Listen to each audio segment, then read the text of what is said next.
Hello everyone and welcome back to another live stream here on the switch.tv / the Xisuma, playing on Hermitcraft, not logged in just yet.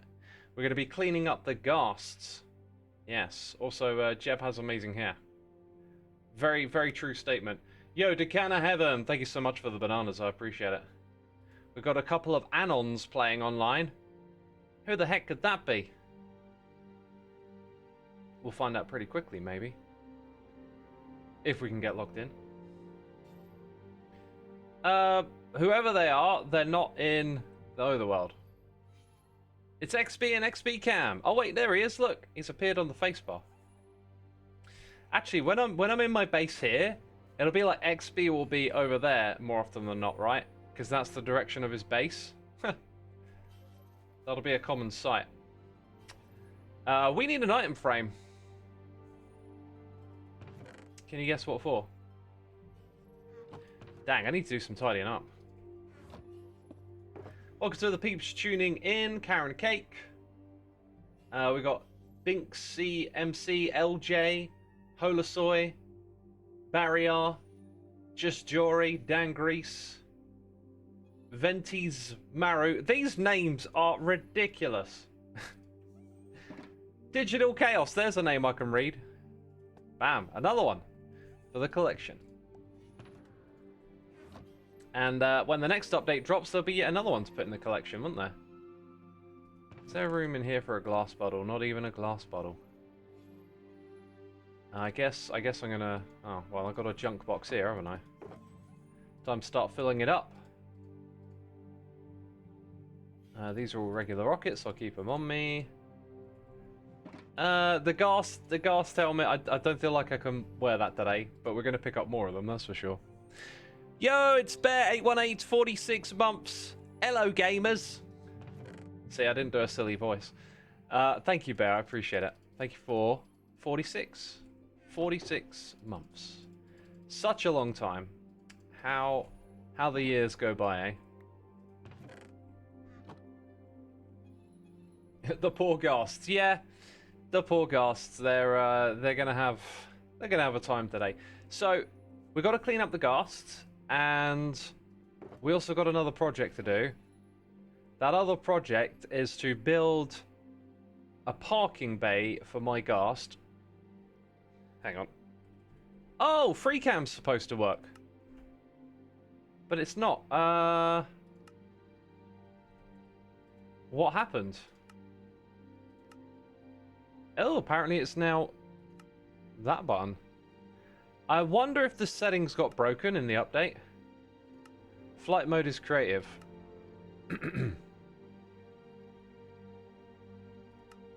Save and quit. Excuse me. That feels like how I had it before. Okay. Free cam is back. That fella needs a home. Now the ones that we have to clear up are the ones without saddles. So you, my friend, I'm sorry to say, are the first one to go. That's interesting, isn't it? I should be able to land on that guy. Oh, what happened? Like, if I use my sword, I get looting, right?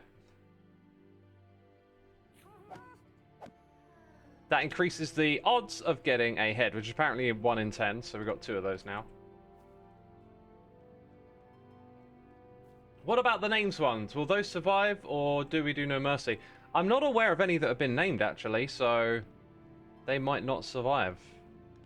Well, if I see they're named, I won't kill them, obviously. I think there's some that still haven't hatched, like maybe over here at like Hypno and Wells. Maybe we don't kill them all. Maybe ones that are near someone's base, like Wells. Like, I kind of want him to log on and see this. It'll just be... Nah, you know what? I'm gonna clean them all up. Because, that, you know, I did that. I made that mess. So we'll clean them all up. Something tells me all these happy Ghasts won't be happy for long. Yeah, they're going to be unhappy Ghasts, aren't they? Please rescue Dinnerbone at least. Dude, why is it so difficult to land on these? I mean, I guess sometimes they drift up, which is annoying. So you got to... Is this a skill issue? It's starting to feel like a... I mean, when I miss it completely, it's definitely a skill issue. And we didn't get anything. We're going to use a lot of rockets and a lot of food this way. It's a sign that you shouldn't do it, says Binks. I've got to do it at some point. Like... It's for me, it's something where I can leave it on the server for like a week or whatever, but I think for other people, they want them gone already. So I'm happy to just get rid of them. I mean, I'm not happy.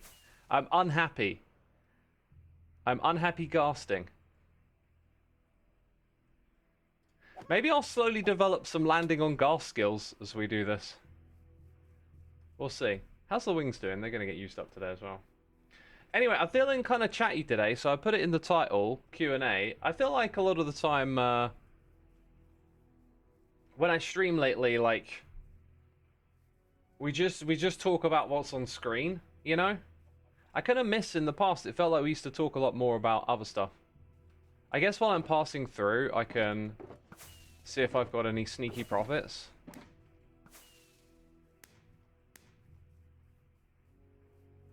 I think we'll go this way around the area. It's probably just the Ghast that rotate to match the block grid that makes them hard to land. I mean, movement is one thing. They're constantly moving. It's when I land on it and then you like glitch through. There's something like wrong in the calculation. But it seems to be like when you're closer to the edge that's likely to happen. These don't... For some reason I was thinking, like, what about ghast tears and gunpowder? They don't drop those, do they? Dodgier Frank's hay deals this way. Yo, Morbrick77, thank you for 75 months. And another month in a row. Yes, indeed. Thank you, my dude. 2 away from 77, you know. Matching the name and all of that. Thank you for the amazing support, man. It's always incredible to see so many people sticking around for so long. I hope I can continue to entertain y'all. We're going to need a Ghast Death compilation, says Oddish Abstraction. If you want to clip the stream and make one, you are more than welcome to. Let the other hermits steal them. It's a waste of all the Ghast tears you spent. That was kind of my thinking. Like, I'm not sure how active the server has been when I've not been around, but I don't feel like over the past few days I've seen tons of hermits coming on and grabbing happy Ghasts, which is kind of what I thought would be part of the fun, is that they'd all be roaming around. Unless people have planned on, you know, getting it themselves, so maybe it's not such a great thing that there's loads of them. But I thought that would be part of the fun, but I haven't really seen that, so that's why I'd have been happy to have left them on here for a little bit longer, but... we are just going to go around and remove them. We never hit up the area behind me. And in this direction, I don't think it's been loaded very much. Oh my god. What is the best way to do this, eh? Get right above them. It might be using F5. Helps. Yeah, that kind of felt a little bit better. Hey, another head.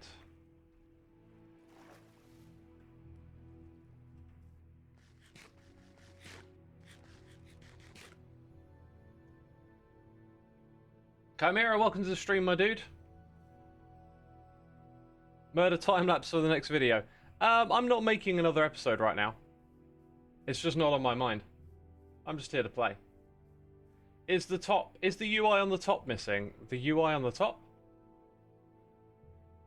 What are we talking about? UI. Like, sometimes you get... These things sometimes appear up here, don't they? There they are. Oh, wait. Yeah. That was... Wait, is it because I was stood here? Hang on. What's missing? Are we out of beacon range here? Have you seen the new Netherhub Metro-style concepts with the new instant teleporting minecarts?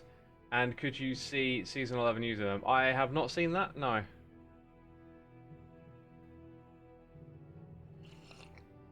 Is that a texture pack or Vibrant Visuals, making the leaves look so pretty? That's my resource pack. Vibrant Visuals isn't on Java Edition yet. I've had this resource pack for years now. Let's get up. Bam.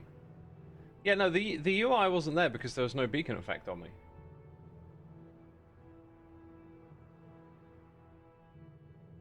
Okay, it's like, it's below me, right?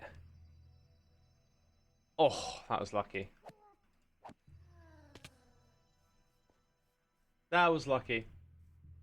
Did you somehow miss going into the dungeon? I'm not aware of a dungeon that we went into.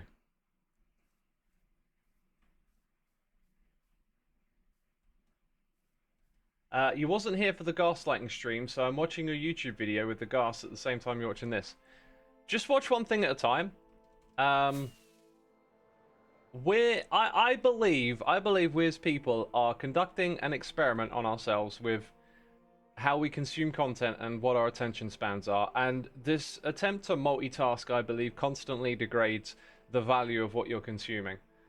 And I was watching a movie. See, I watch movies while I eat, and I'm starting to even question that now. Like, I feel like maybe I should find something else to do.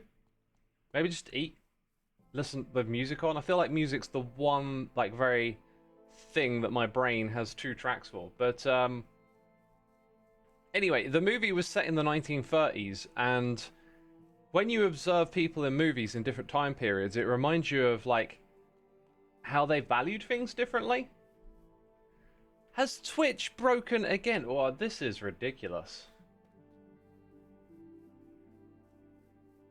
Okay, when Twitch comes back up, we got to do some analysis here.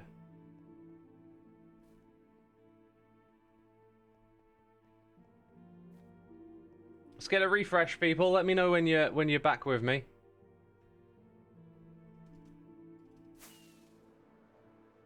Now, it's kind of occurred to me, if they haven't hatched yet, we should probably just take them back.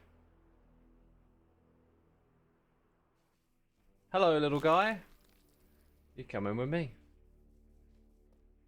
You're back. Okay. Tell everyone in chat to refresh. Like, has this been happening on other streams? Because when I stream lately, Twitch crashes like 2 or 3 times during the stream. So have any of you been experiencing that on other channels?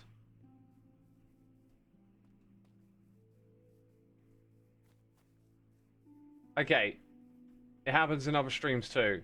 You know, like, I'm not one for getting too obsessed or upset or over analytical with, oh, you're a baby. This means, like, that never happened. You saw nothing, chat. Shut up. I would never murder a cute, innocent little gosling. I wish there was a way to keep them a baby forever, though. That would be beautiful. Toguro Joe, thank you for 18 months, my dude. Appreciate your support, and I hope you're enjoying the stream. I'm a monster. Look, I'm not a monster. I'm just preparing for the future. I'm being efficient. Look, otherwise, I'd have to come back here and do it all again. Yo, if you place the dry ghasts, like... Oh, Ren would love this for his lore. Ren would love this for his lore. I'm going to go put these 2 dry ghasts near a part of his base that he goes through relatively often, and I wanna find out if he then notices later on. Anyway, okay, that wasn't cruelty, that was efficiency. Okay, I was taking care of a future problem early. You know, that's what I was doing. Don't complain about it. We were also talking about something. I've completely forgotten what that thing was. Okay. So Ren, like, I reckon comes in and out of this area quite a bit. So that now there's a little dry ghast just hanging out over there. And I reckon he drops down into this area. So, like... And that's it. I'm going to leave them there. They're never going to grow up because they're outside of water. And he might notice them, and he might just add lore. He might just figure out a way to add lore. I feel like they're probably going to need to go in a specific area. Or maybe like with some other blocks to complement them. But I feel like this is a very Ren thing to just have them on the ground. Multitasking, says War. Yeah, and here I am trying to do that, right? Like I got distracted. So you observe people in previous decades and, you know, it's clear that, like, before the invention of these things, we weren't in need of it, right? We didn't need constant distraction and accompaniment. And so you'll see people like studying or working something, and there's no like easily accessible music. Sometimes people have the radio on, but like it's harder to multitask in the past. You have to really just like do that one thing you're trying to do. But I think it was better for people to be like that. I think you understand stuff like better if you're just focused on the one task. So I've been doing the Brilliant app, which has mostly just been like brushing up on stuff I learned in school. But I'm hoping as I make my way through all these different courses that I'll become a little bit smarter, and maybe I'll find something where I'm like, ooh, I want to pursue this thing further, right? That's what I'm hoping for by doing it. But what I don't do is I don't put a movie on or have something on in the background or a stream, because I'm just not going to absorb the information the same way. I really like fully engaging with what's in front of me. Today I was doing stuff with circuits and light bulbs and voltages and currents and calculating resistance, and it's all about just staying focused on the thing you're trying to learn. Look at these things, man. They are just such a pain to land on. Such a pain. Yo, Adrian, JY Chung, thank you so much for your Prime subscription, man. Appreciate you using that on me. I hope you're enjoying the stream today. And as a new subscriber, please do know that a Prime subscription gets you access to our community. You can join a Discord server with other peeps, other like-minded peeps, and you can join a Minecraft server as well. If you want to know more, just ask in the chat. Maybe you'll find a cool community to become a part of. What is the app called again? I missed the name. I need to get a promo link. It's called Brilliant. Brilliant is the name of the app. Do I have any plans for playing Doom the Dark Ages? I don't think so. I was really looking forward to that game, but I kind of don't want to play games much anymore. I've been doing a lot of music. I've been learning music theory, playing and composing, and I like doing stuff like that. I like creating, and I feel like I just want to sort of stay in that lane and not get sucked into another game. So if I played it, I would probably enjoy it. But I just have this thing inside me that wants to like create something that goes out into the world. I'd rather make a game than play one, if that makes sense. So after waiting for that game to come out for ages, I was like, I'm not actually like really in the mood for this. Maybe in winter, like the summer is lovely for going outside, and I don't know, I'm always in like a really good mood. Maybe in the winter when things get a bit moody, you're indoors more. Yeah, something's going on over there. I might just pivot. What instrument do you enjoy playing? The keyboards and the guitar at the moment. I also, I have, you know, it's really weird. I have a drum kit, but I haven't been thinking about using it. But I have been trying to get my drum pad to work on my computer, because I watched a video of someone composing a song, and to make the beat, they just started on the drum pad, and I was like, I had a moment. I was like, whoa, because when I make drum beats, I have to do it from memory, and I found that to be quite stiff. I'm working on a song where I keep feeling like the drum beat needs to do something different, and I can't find it because I make it by writing the score. So I write the score for the drum beat, and I feel like that just kind of limits. Whereas if I could just let the music play and like tap along, I would be able to like explore more possibilities. So that's currently another little project I'm working on, is just trying to get this old drum pad of mine to work, because I don't want to fork out hundreds of pounds on a new one, right? I've got one. I just need to find the old software and get it running. But that'll be super cool for making music. Dang it, you!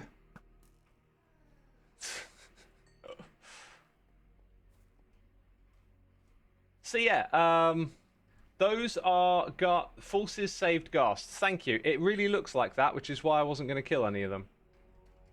It really looked like that.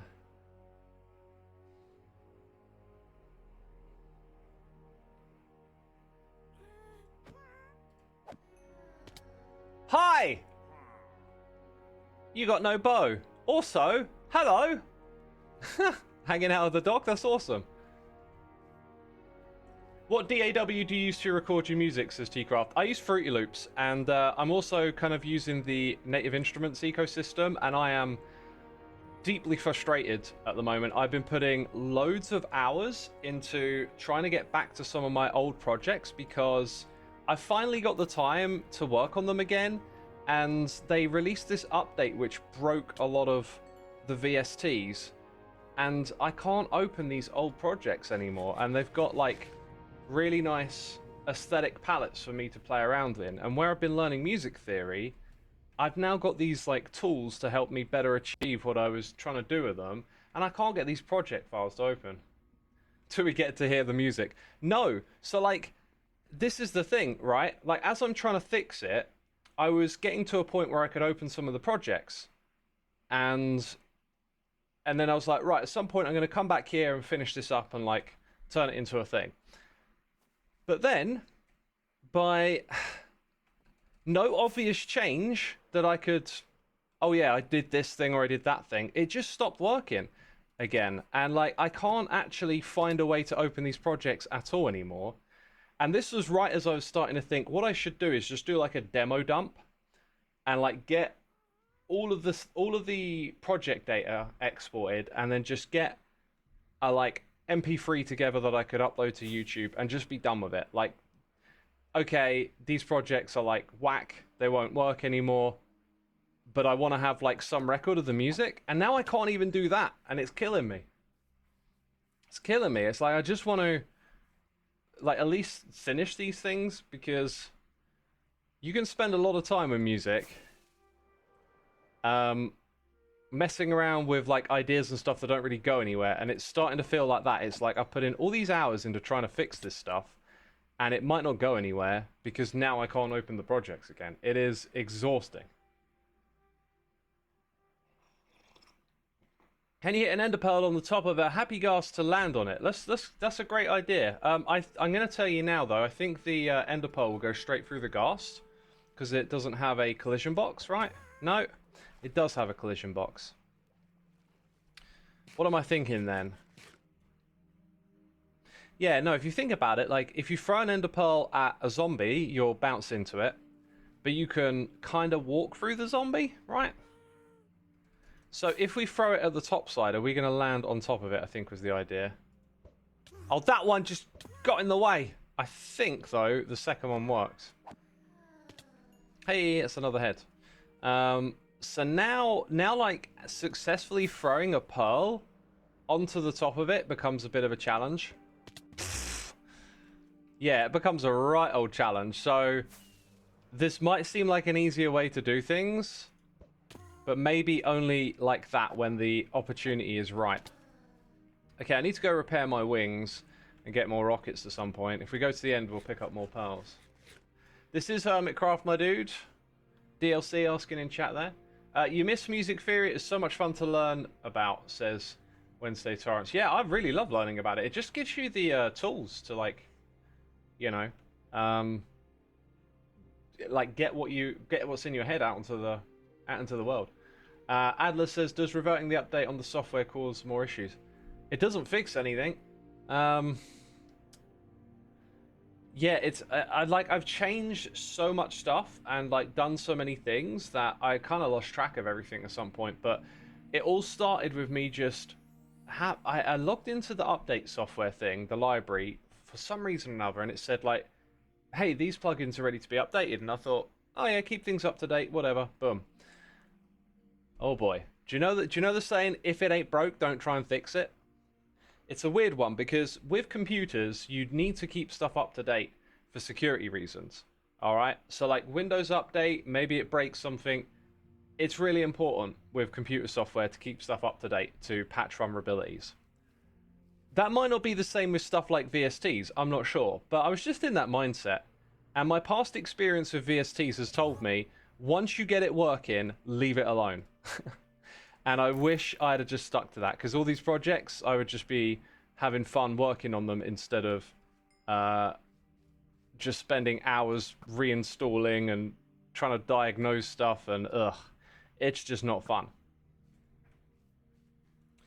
Chimera says, any suggestions on making music? Any suggestions? Like, do it? The way you used to compose music was by playing and going with the flow on the piano while recording it on my phone. Then if I liked it, I just wrote down what I played, says Maddie. Interesting. For me, my thing is more like guitar, and then I've got my music software in front of me, and it's like, if I like the riff, I transcribe it, and then I start building other instruments around it. Like, I mostly do drums just from, like, just in my head, which I think is, like, limiting me. You know, like, you end up sort of selecting a narrow range of beats that way. And then other instruments, it's kind of similar, really. Like, I might go to the keyboard to mess around and press some buttons, some keys. But, like, you know what notes go together and stuff. So you just start building up chords around, like, what you've built on the guitar, etc. We got a flute and tenor sax player. Awesome, awesome. I love it. My English fails me again. I mean, any tips on how to make music? Gosh, like, again, it's like the broader the question, the harder it is to answer sometimes. Like, for me, how did I make music? I just, you know, picked up the instrument and started playing, right? Like, at what level are you thinking? Can I join your server? You play piano, says Helpful Minecraft. If you subscribe, you can join. Yeah. I mean, subscriptions get you access. Speaking of which, Dan Metroid Arnold, 21 months. 21 months, my dude. Chiming in here to say hello before I dip into the tech room for a watch party later tonight. It's a bit of a shame to see the Happy Ghast go, but it was certainly interesting to see some of the Hermit's reactions this week when they'd log in and see all these Ghasts swarming around the server. Yeah, I wish we'd have picked up a few more reactions, but I'm getting the vibe from others that it's time to get rid of them. So I thought it would have been really cool to have maybe put down even more and just let them roam around for longer, but this is, you know, just got to read the room, and I think, like, it's had its moment. But thank you for the 21 months, my dude. Appreciate it. It feels like you've been around longer than 21 months. Do we ever get Scar's reaction? Yes, so Scar, I think, is one of the people, like, I haven't seen Scar, Beans, Wells Knight, Grian, Mumbo, B-Dubs, and then over this direction, maybe like Beef, Cleo. Like, I think Cleo might have been on, but like, there's quite a few people who I haven't noticed log on. I'm hoping that they just logged on when I wasn't around. And when I go to sleep, a lot of like the night crew come on, like Efo, for example. Efo tends to come on and play in the evening when I'm in bed. So like, there is a crowd of people playing in a different time zone. But I don't know if they actually got on or not, and I hope they did, and I hope they had fun seeing the sight that there was to see. You're trying to learn guitar again. You think you overwhelmed yourself last time trying to play Ghost songs from the get-go, says Binks EMC. Yeah, find a level of difficulty with a song that you like or is fun to play, where you can play it, but then you can effectively try and master it. So just like, look at what's going on in the song and look at your technique and like really get it down. Really, like, don't just play the song and move on. Like, learn to play it well, and you'll build up muscle strength and endurance and stuff that will like let you then go to something a little more advanced. So you want those stepping stones that like get you there. Oh yeah, the part you get stuck at the most is the shape of the song, just how it all wraps together. I can make some catchy melodies, etc., but I can never rap on expand on it well. It feels like I'm just doing a 30-second loop. Dev, that is my exact experience with a lot of the stuff I've been doing in Fruity Loops. In fact, I've got a bunch of demos I really want to get exported now, because they were like originally for the Hermits, and they've all got these vibes, but they're all just like a loop, like you said, and then it's like hard to expand on it and know where to go. What I would suggest doing, and it's something I'm learning to do for this type of music, and because the project files are broken, I've struggled to get started with it, but my plan is to take what I've learned about music theory and the structure of arranging chords and get a better understanding of what chords you're composing these melodies with, and then rather than focusing on the song as a whole, you like go back to the chords and look at how you can expand and create some structure. Because there are some things in music theory, it's easy to call them rules, but like they're commonalities. They are things we know from music and things that sound a particular way. Like you have your bass chord, which is I. It's either a minor or a major. I think in some scales it might even be a diminished, right? But from I going to chords like 4 and 5 and then back to I again tend to sound quite gratifying. And when you understand this stuff, you then get to have fun playing around with the structure of those chords, and that can better inform what you want to do with the music. There's no right answer to how to make music. Just try out different things until you find your groove. Experiment. You might just find that something works for you, and later you'll find something that completely turns out upside down and works even better. Yeah, that's very much it. But yeah, it's about trying stuff, right? Already for me, lately where I've been trying stuff, I'm finding tools and new things, and that's why I've really enjoyed doing music theory, because it's given me new things to try.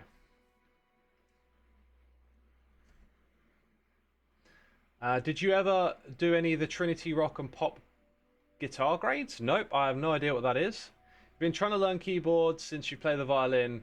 Any tips? Chat RX, I'm struggling.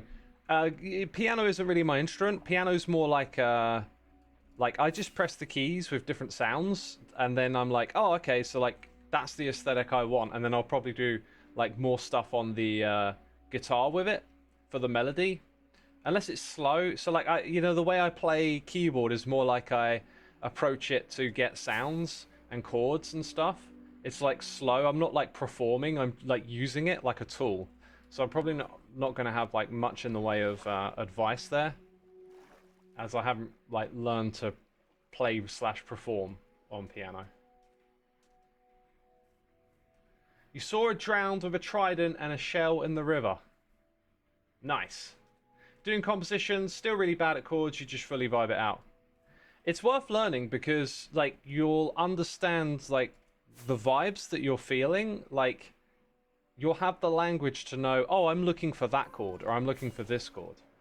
I experienced it myself the other day. Like I was doing something. So I've been studying like music now to like see what different artists do. And when you go look at something like Metallica, the way it breaks down with chords and stuff, it tends to linger more on one chord, which would be probably the root of the key that the song's in, and then it will take different variations on that. And once I learned that, it was like, oh, I tried playing around with that, and I created a really nice chord progression, and I was like searching for the vibe, right? At the end of it, I was like, I need this one other chord, and because I haven't got that far into the theory, I didn't know what I was trying to resolve. Like, there was like a tension that I'd built with the chords, and then I was trying to resolve it to something. Eventually I found it kind of through brute force, but had I known the language of what I was trying to do, I would have just found that quicker, right? Like, I would have just known where I was trying to take the music. Have I tried hot guying a Ghast? So this is a velocity thing. I'm not sure if I really understand this, right? How does it work? You build up some sort of momentum by swooping in, right? Yeah. Huh. That was like one hit. Yeah, this is like a part of the game that I see Scar do, and I'm like, oh, okay, yeah. And then I haven't really thought about it for much longer. It's a thing, isn't it? Your vector plus bow vector equals bigger vector. What's vector? Who's Victor? Wait, what? Yo, N4MH5J. Oh, such a catchy username. Thank you for the prime, my dude. Appreciate you using that on me. Hope you're enjoying the stream. Could you use a mace too? I think we have to find out if we can use a mace. I'm not sure if it counts when you're flying or falling, but we'll go grab a mace and try. Vector is speed and direction. So my vector plus the bow vector. So let's just assume for a second that the bow doesn't really do much because I kind of shot at that one at point blank range. So it's my angle of approach is like the speed, right? And then that gets added to the bow's vector. I think I understand that. And it makes sense, like that's what it looks like Scar's doing. I mean, I literally just tried to do the same thing. At what point in the game's history did that become a thing? At what point did they make it so that your flying velocity influenced the damage of a bow? Speed plus bow speed equals more speed, says Adler. So, like, can the bow's speed get any better than this, fully charged, right? Is it like, if I shot downwards, would gravity, like, pull the arrow a little faster at what I'm shooting at? Bert says, I think it's always been there. Wow, okay. Since bows existed, wow. The angle of attack is part of the thing, you think? Interesting. Angle of attack from the bow. I've always thought of the bow's damage as being, like, consistent. Like, you shoot the thing, and I know if you don't pull it all the way, it will do less damage, but... Maybe there's like a small amount of wiggle room there to change the damage that it does. I'm not sure. But because you said it was the two added together, it made me like think of that like it was a variable. Whereas maybe it's not as big a variable as the player speed, right? I just got here. Why are we getting rid of the Ghast, says Amanda. You know, I was just starting to think maybe we shouldn't get rid of all of them. I was talking about, I'm not sure if like Scar and Grian have logged on, and the main place we needed to clean it up from was out the front of Pearls, I think. Yeah, look, there's another one over here. Alright, so what are we going to try? The Mace flying, first of all. Yeah, I'm not surprised at that. Okay, you're out.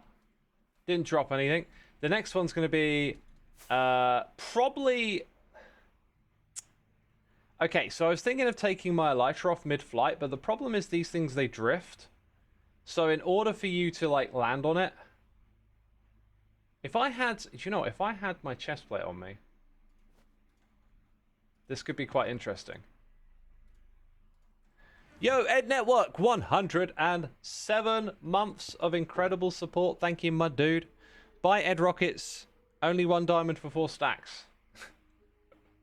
What a bargain, what a bargain. Thank you, my dude. Thank you. Appreciate the support.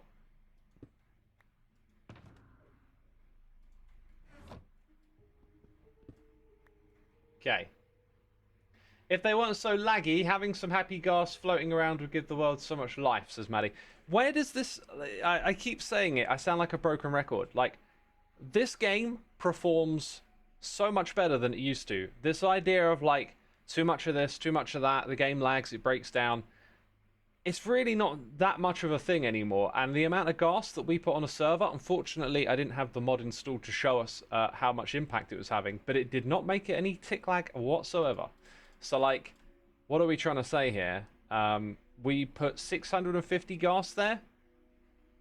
I'm not aware of any actual frame drops. Maybe some of the other hermits had some. Oh, look. Right, here we go. Dang it, I landed on it. Oh. I guess, yeah, I guess you got to take that into account. It might be better to fall near it instead of on top of it. That might be a thing. Yo, are we going to invent a game here? Like, what if we made a giant container full of happy ghasts and you had to, like, fall down and mace them? Or am I going to... I think I can do that. Oh, dude, it came towards me. It came towards me.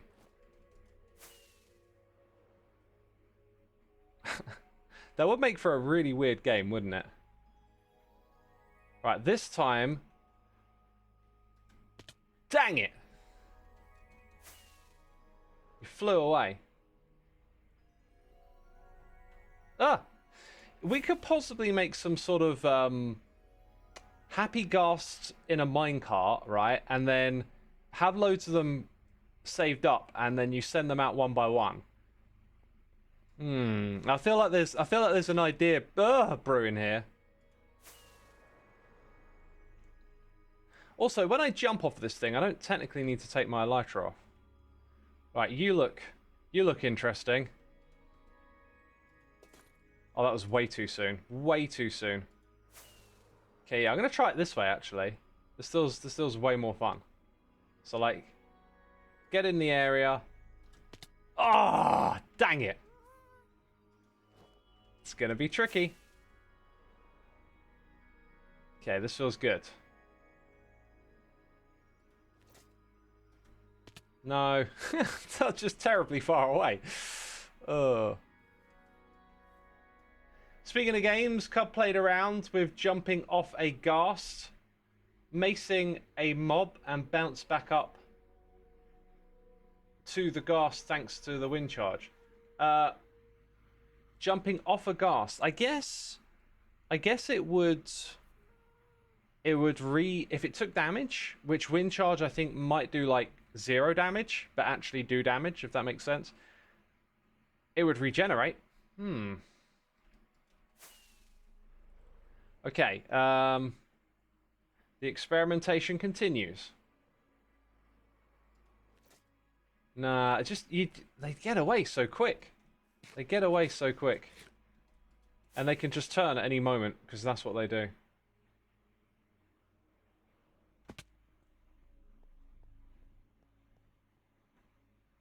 Like, you're coming towards me a little bit, but then if I jump, yeah, you're just going to turn away.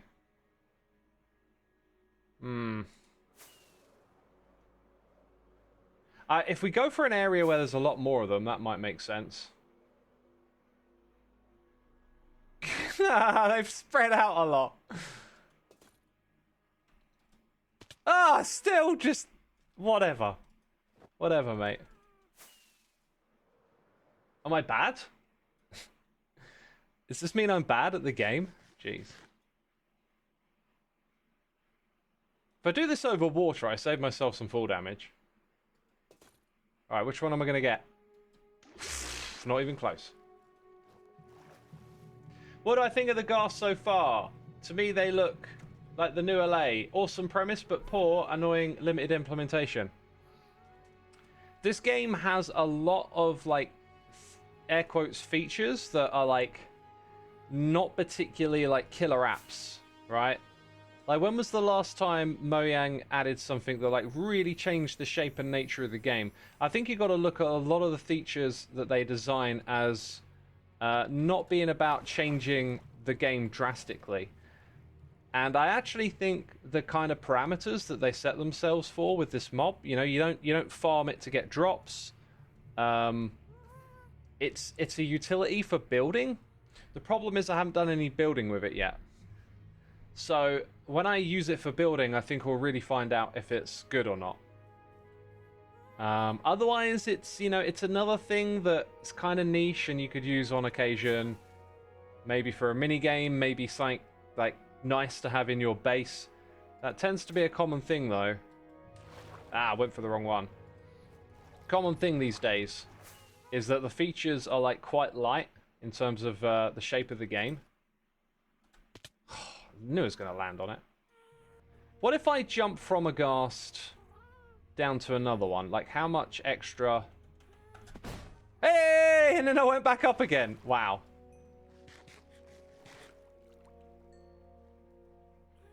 Etho was in his single-player world testing with the Ghast. He was smashing them, but they didn't get killed. Interesting. I haven't seen that episode yet. I always enjoy watching a good Etho episode. About the only Minecraft Let's Play I still watch. Yo, Power Boz, thank you ever so much for resubscribing. 5 months, my dude. Very much appreciated. 5 months, that's awesome. Right, there's a crowd of them here. Yeah, and then I land on one. So you, when they're all grouped up, you're going to land on one. That seems... Ah.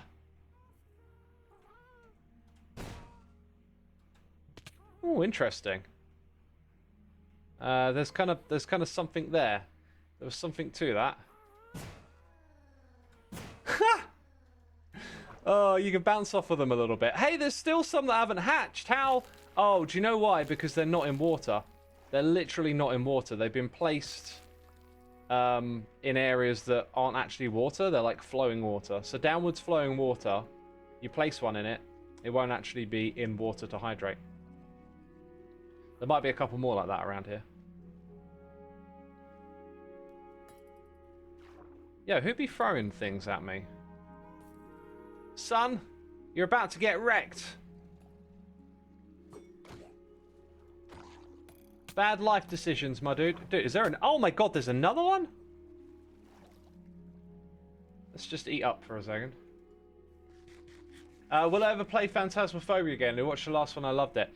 Did I see Skiz playing it solo the other day? Can you play it solo? Right, neither one of those got me a trident. Boo. That's how I feel about that. You can play it solo. Maybe I'll play it solo. You can play it solo, but it's so scary. That's a good point. I will probably really suffer playing it solo. Yeah, no, I saw Skiz was playing it the other day, and it was solo. I really want to find a horror game to get stuck into. I'd love to find another game to stream and get stuck into, like something that's longer than just playing these like puzzle games. So maybe Faz could be that kind of game. But if you can play it solo, I should probably give that a try. Come on, let's land on one of them. That didn't work. Oh, what? Got nothing that time.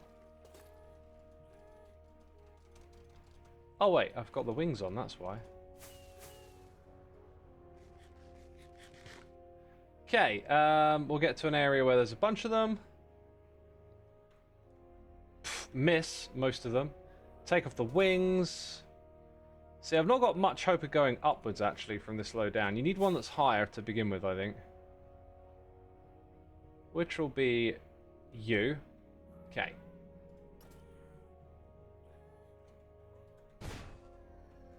And then, yeah, like... it's rough. I don't think this is going to be like a useful way to get rid of them. It's an interesting idea, though, to bounce around from them with the mace, but... yeah, we've toyed around with that idea for a little bit. I must say, it does feel like there's a potential for a game here. Like, if you could unleash the Ghasts into a giant, like, cylinder, vertical cylinder, and then fall down and try and mace them on the way down, there might be something to that. It could be like you have to kill all the Ghasts in a certain amount of time. But, you know, off the top of my head, I'm not too convinced that would be that much fun.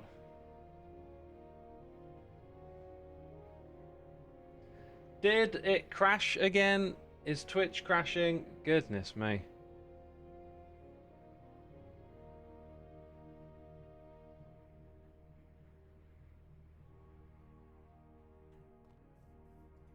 Let me know when we're back up, chat.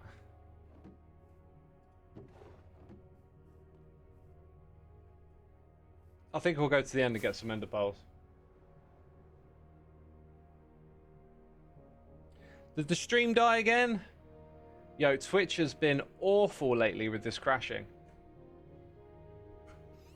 Like, I think the last 3 or 4 streams we've done have had several crashes. That looks like a Ghast from the overworld made it through a portal. Huh. Well done, you. Well done, you.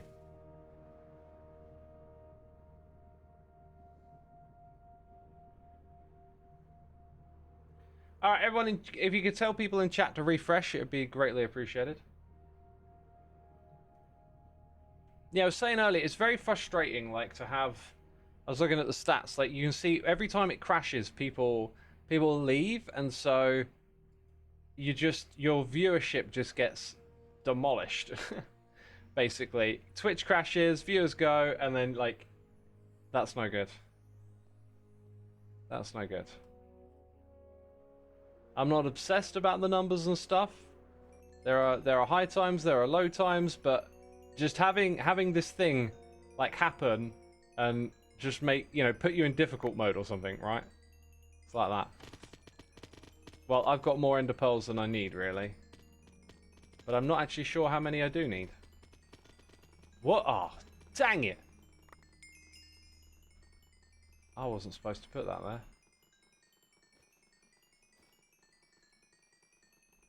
Probably won't need more than that. Rockets are what we need next. You stayed because you could still hear me? You could hear me? That doesn't make any sense. Like, the whole stream crashed, right? Anyway, if you're back, today is a chatty day. As I put in the title of the stream, we're doing some Q&A. If you've got questions, I'll give you answers. I just feel kind of extra talkative today. I know it's a stream. I know talking is what we do, but let's get a conversation going here. All right, so I need this ender pearl to land on top of you, and trying to do it that way. Oh, for a second there, it looked like it might have worked. If I do that, oh, that didn't even work. It's like I can't even get the second shot on. Do I have a favorite place to visit in London? Maybe like a venue.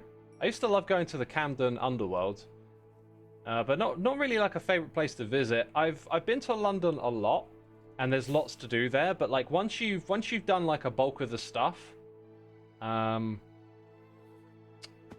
know, I've had some trips to London where I've just gone there to like spend the day, and I feel like slowly over the years I've like ticked off all the boxes of stuff to do. I haven't exactly like found a place that I like to go back to over and over again for whatever reason.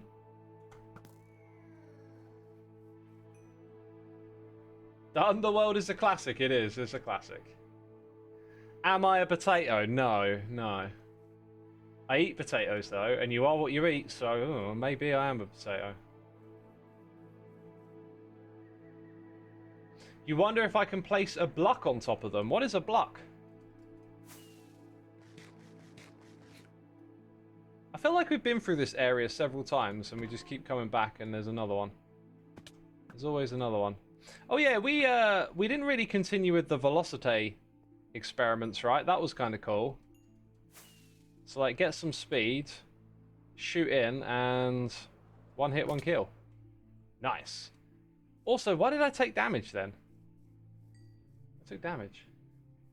Block is chicken speak for block. Oh. But potato says I am potato. This is true. This is true. You're now imagining making a texture pack for Happy Ghast to make them look like a target block. Ha! That's a cool idea. That's a cool idea.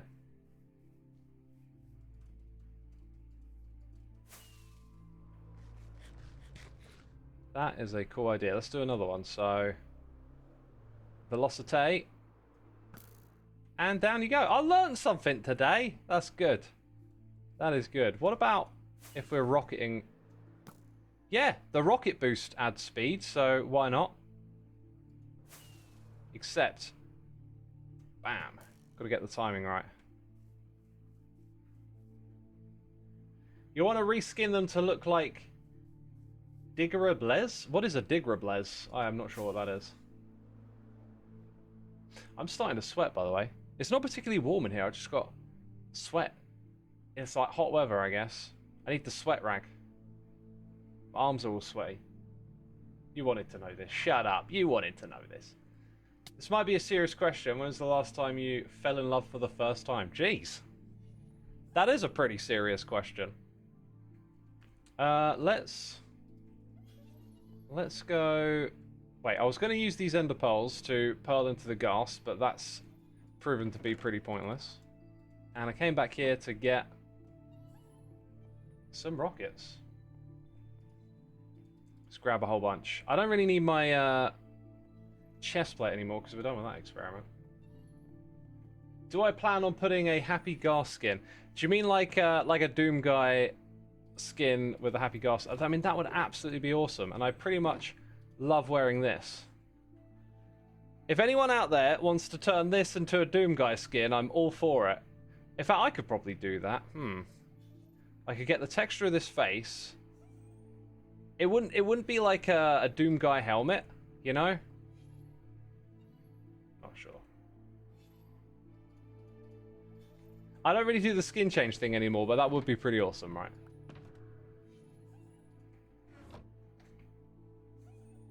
Why don't I use the comparator?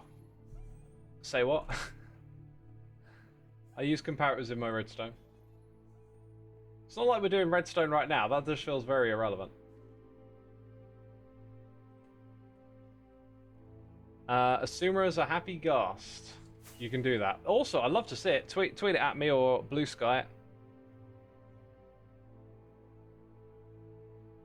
I mean, Twitter and Blue Sky? I only use those to check out the messages you send me, people. Right, that'll be a 2-shot kill, won't it? If I can land the shot. Yeah. Yeah, I am sick of social media. I watched a video yesterday as I was winding down to go to bed. It was about photography. I think it was the New York Times that posted it. It had quite a grabbing title and thumbnail, and it just like it made me think like, oh, this one feels a bit different.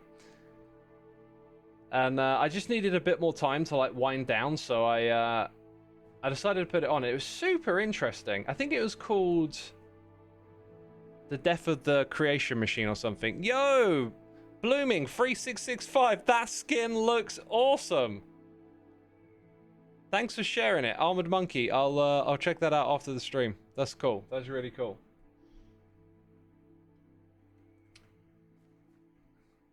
Renault says social media. Way too many opinions. Twitter, Blue Sky threads, blah, blah, blah. Opinions. Everyone's got to have one, right? Yo, here's my opinion. I feel like the world is a complicated and complex place. And hot takes and big, strong opinions, as a general rule of thumb, tend to be the wrong answer. Because there usually isn't an answer for all this big, complicated stuff going on in the world. They said options? Oh, they did say options. Well, opinions fits perfectly into that sentence, doesn't it? So you can understand how I got there. But they said options. Fair enough. But, like, opinions. I mean, these places are full of opinions. And a lot of them are hot takes because, you know, you got to condense it down into 140 characters. It seems to me like a general rule of thumb could be that most things are quite complicated and there's a lot of, like, different ways of looking at a situation and a lot of things that you could or could not know about said situation or thing that's going on. And yet, a lot of what you'll find online tends to be quite like pushed into a corner, you know, like these very strong opinions that are very black and white. Did I see the dude who got deported or detained by ICE for the JD Baby Vance meme gen insane? I didn't see that, but a lot of hot words in there, right? I think if I'm going to speak on something like that, I should at least be, you know, partially informed. Oh yeah, let's get some arrows. I feel like I'm done with the experiments. Let's go get arrows and just take these out. I think I want to take out the ones that are just around where Pearl is, because then we could give some of the peeps on the other side of the server a little more opportunity to see it. Like Mumbo, for example. I think it'd be cool when Mumbo comes back on to have a bunch of happy Ghasts floating around his area. I think that'd be awesome. I think he'll enjoy that. Opinions should be illegal. Opinions should not be illegal. Everyone should have freedom of speech. It's just about, like, how do we push the quality of that speech in the right direction? How do we get people to think a little bit more and come up with more informed opinions when they want to share them? How do we do better by each other when we communicate our ideas and stuff? Like, we've got to increase the quality of it. Maybe not quantity, but quality. Yo, McKevin, thank you ever so much for the Prime, my dude. Appreciate it. Hope you're enjoying the stream. Hope you're enjoying the stream. Thank you for the Prime. Where did all the happy Ghasts come from? Me. They came from me. I think we need to bring back those think before you speak and the think acronym posters. I don't recall those, but that sounds interesting. Think before you speak, yeah. I think a lot of people need to realize that everyone is allowed their opinion and that freedom of speech does not mean freedom to force your opinions on others. I think the way I would describe it is like you're not free from consequence. It's like you can say what you want, but like if people are upset, you know, by what you say, that's part of the deal. Hi Xisuma, can you bump Ghast tiers from the side and change the trajectory to the side? No idea what you mean by that, because a Ghast tier is like an item that drops from the mob, and it doesn't drop from the mob that we're currently killing. So I don't really get what you're asking for there. Say what you want, people don't need to stand around whilst you talk, says Butt Potato. Exactly, that's the other thing. It's like also not listening. There's a lot of content that the algorithm like froze at me, and admittedly like it's because I was watching the horror show, right? I was like, I can't believe how bad some of these takes are. I don't want to get specific, but some of you will know what I mean. Like it tends to fall into the realm of more political stuff where, you know, what's the latest thing that happened? Someone said this, someone went on this podcast, this politician did this, said this, and then the coverage is always just really skewed into a corner. And like it's constantly recommending this stuff, and so I'm just seeing, okay, like I know that there's things happening in the world right now with this and that, but I'm seeing these same sources come up, and I just spot it straight away now. It's like you're just taking a part of this and like twisting it to the extreme to like suit your thing. But then like I see the view numbers on this stuff and I'm like, oh man, so many people are buying into this. And I'm not like calling out one side of it. It's like you can take the same topic, because you know, in the past I used to like watch both sides. Like I would try and consume news from both different ways of viewing it. Sometimes there's like a third way of viewing at it, right? I try and take in, and I would just see them do the same thing. It's like a thing happens and immediately like the headlines and the content gets like channeled into the grooves of that way of looking at the world. And it just feels so unhealthy. It's just like, again, most stuff in the world that's going on, it's like complicated, it's difficult to understand, there's lots of different ways of looking at stuff. It's often about topics that, to be fair, most of us aren't that informed about, and we just get spoon-fed these really like toxic push to one side takes on it. Social media is just so depressing, I can't stand it, says Oddish Abstraction. Yep, if I wasn't a streamer, I think, and I wasn't a YouTuber, I think I'd be really reclusive from it all right now. I really would. Like, I just have like such a good time doing things IRL, just disconnected from the internet. That's where most of my joy is coming from these days.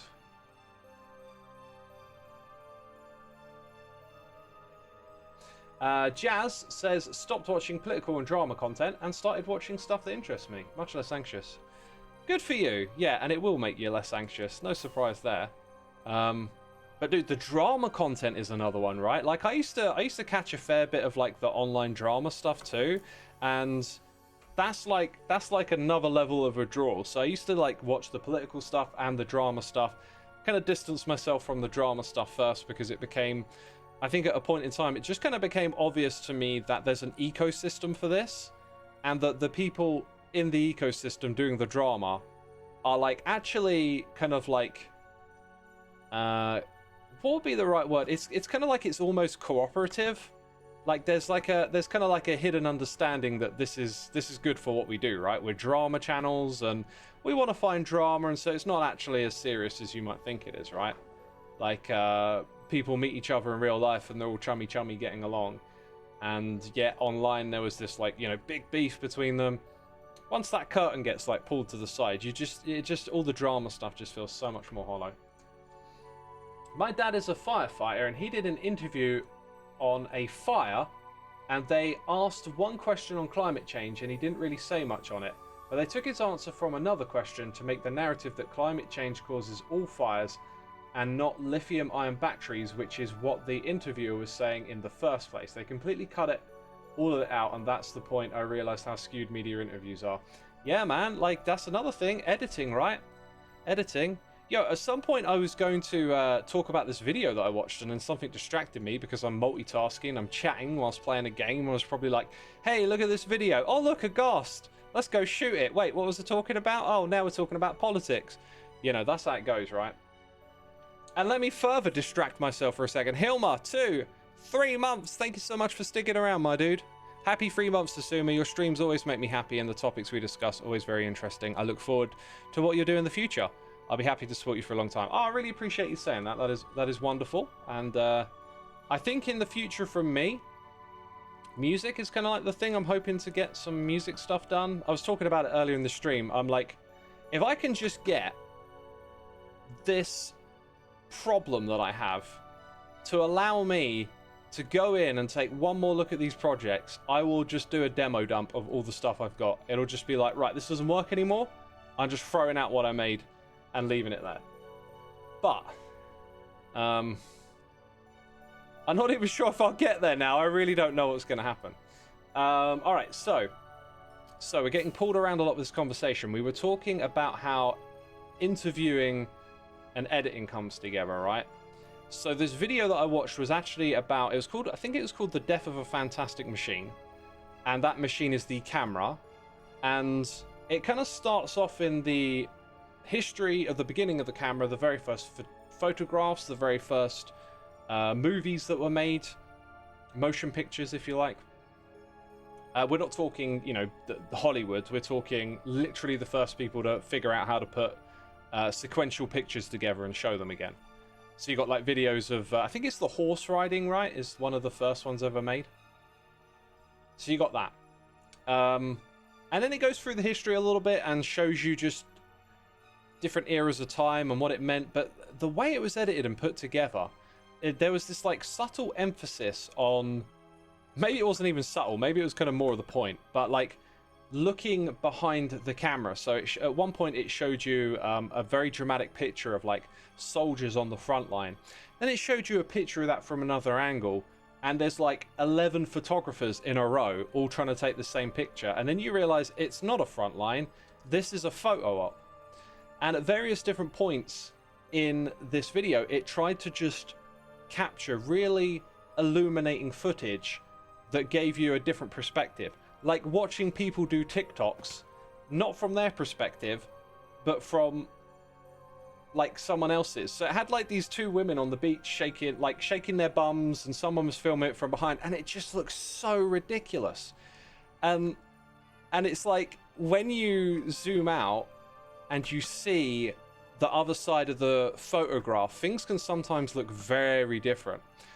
There was also one of a model who was up the top of a very tall building, and they were doing photos where she would sort of like lean off of the building while someone held her. Now, they looked like, you know, they were fit and young, and the guy holding her looked strong, and, you know, maybe this wasn't as risky as you might think, right? But I tell you, when you go up high, winds work differently up there. I think it's possible for very strong currents of wind to go around the top of skyscrapers. I can't tell you why I think that. It's just, I think it may be just one of those things I learned at some point in time, and now I just kind of know, actually, if you're at the top of a skyscraper, winds are like far more dangerous than you think. Might they have been up there on a calm day and gotten away with it? I don't know, but like, it's one of those things where, okay, you get this glorious picture, but actually, if you're like behind the camera looking at what's going on here, you can see so much more danger, right? Like, you can hear the wind in the rustle of the camera, and like, it's very windy up there. And like, one big gust of wind could have blown her off of the building. Who knows?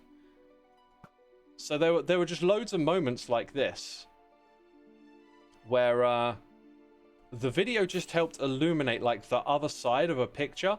And then it sort of branched out into stuff like TikTok and just showing people having like crazy emotional reactions, like screaming at their camera on TikTok. And you just start to see how like radicalized we can be by these perspectives. Its ending point was about AI though. It was about how like AI is now generating content, and that content is being spread around the internet, and it's like almost even more disingenuous. Wagwan you also sweating buckets, says Sneezy Anus. I was sweating a little while ago when I was sat down, and I was gonna wipe myself down with the sweat rag, but I forgot to. It's just like humid, and I find myself just slowly accumulating like a layer of sweat throughout the day. It's like it's 2 showers a day season at the moment. You know what I mean? Dude, I can hear something shooting at me. It's you, sucker. I don't want to accidentally shoot Pearl's actual Ghast back there. This is like shooting practice for Ghasts in the Nether, isn't it? Get those skills up. Have we got any more heads that have dropped? I don't think so. There was a couple over here that might have. But it don't look like it. Okay. Is Sneezy Anus like a farty noise? But you'll have to ask Sneezy Anus. They should watermark everything made with AI. I agree that they should, but, you know, they won't. There are people trying to create standards for watermarking AI and stuff. It's going to be a crazy future. I think the threat of AI disrupting things in a big way is unbelievably real.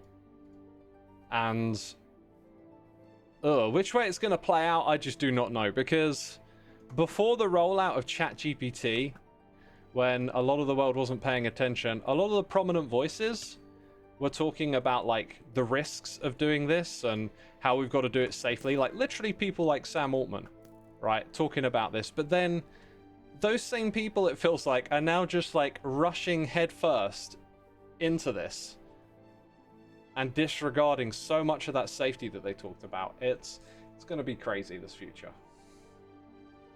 Maven says the threat is already here. I mean, it is, right? Like, it's so fast moving. It is already here. You're right.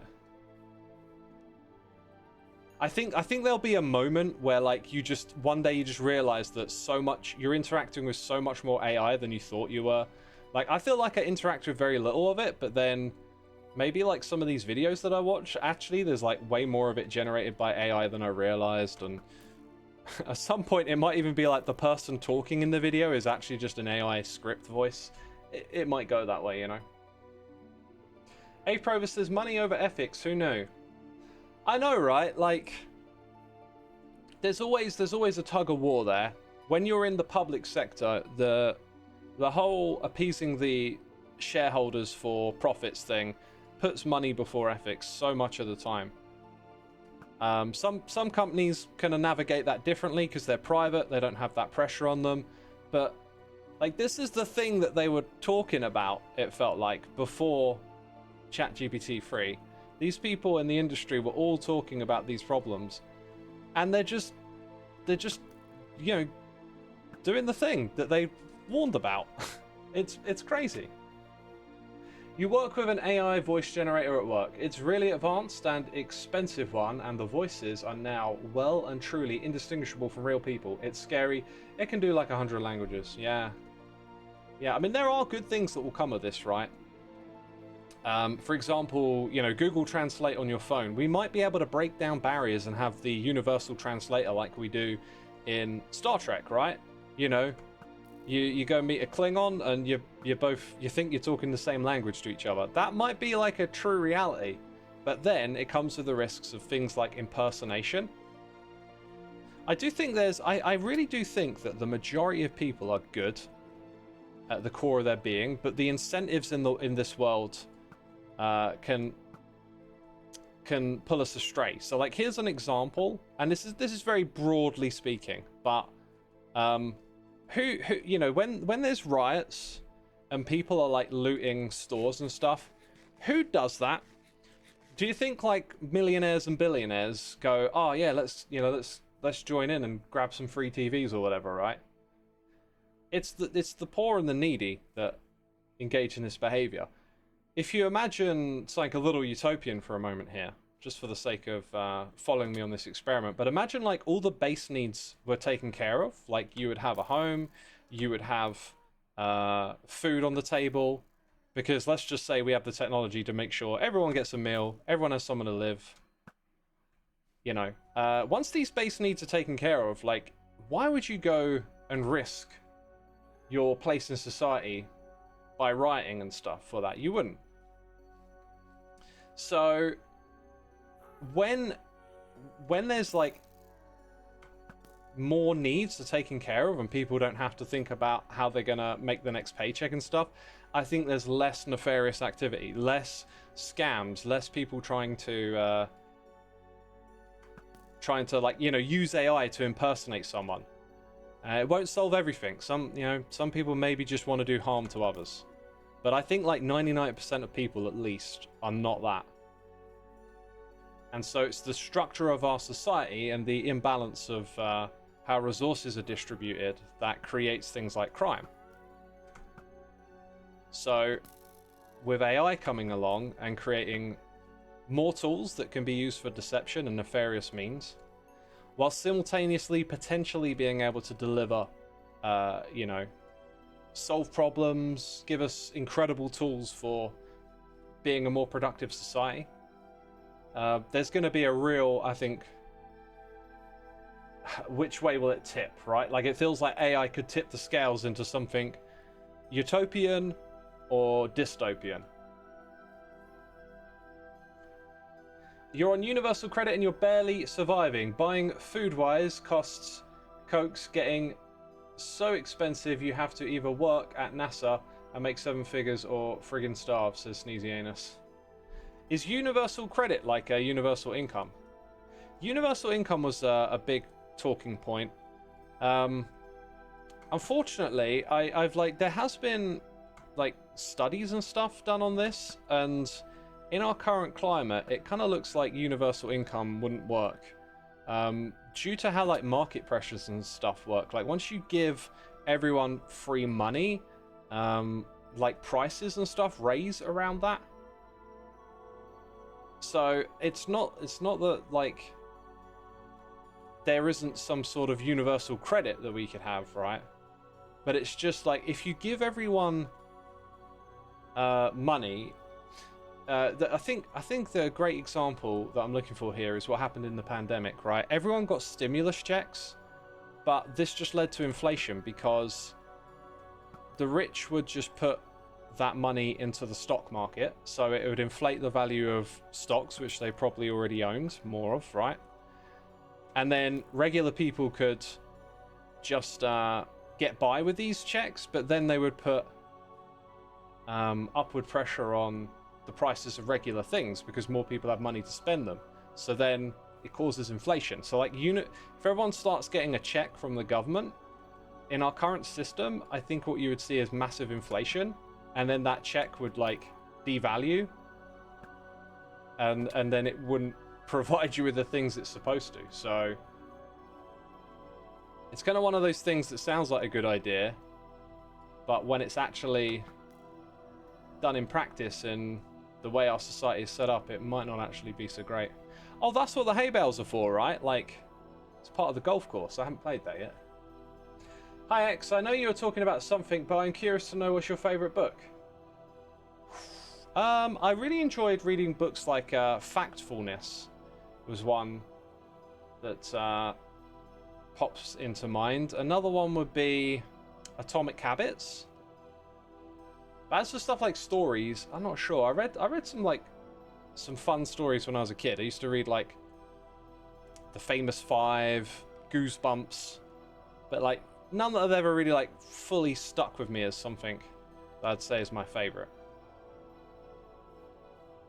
X, I get £158 every 2 weeks, and it's not enough for even one person to live on. Is that like job seekers allowance? JSA, like they changed the name of it all the time. It used to be called the Dole, and then there was like a negative connotation to that, so they called it Job Seekers Alliance. Job Seekers Allowance. Yeah, I mean, £158 every 2 weeks is just Yeah, it's nothing, is it? Right? JSA is okay. Yeah, and it's a rough position to be in, being on something like that. I don't know, like, I don't know what to say about it really, because I think it's easy to think of simple answers like, oh, they should just double the amount of it or triple or whatever, right? Like, but I think it's not actually getting at the root of the problem. I think the root of the problem is more about how society is broadly set up.